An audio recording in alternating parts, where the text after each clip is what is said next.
ধর্মের যে গির্জা করুক, মন্দির করুক, উপাসনালয় করুক বা কোনো তীর্থস্থান করুক, তার প্রতি যেন সমান ভক্তি থাকে, এটা কিন্তু আপনার ধর্মই আপনাকে শিখাবে।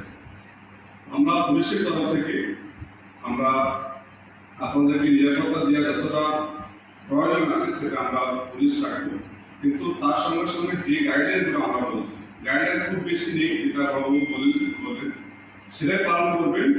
একটা করে লিখিত দেবেন যে আমরা এই কমিটি আমরা একটা নবী সাহেবের বা জন্মের পক্ষে তার সমারোহ বের করতে চাইছি। আমাদের অরিজিনেশন পয়েন্ট যেখান থেকে বেরোবে সেটা এই জায়গায়, এই পথ দিয়ে আমরা বেরোবো এবং এই পথে আমরা শেষ করবো। এবং আমাদের যদি কোনো সাংস্কৃতিক অনুষ্ঠান থাকে যে আমরা এই জায়গাতে এই প্রোগ্রামটা করব। এবং সবার আগে যেটা আপনার মাথায় রাখতে হবে, আপনি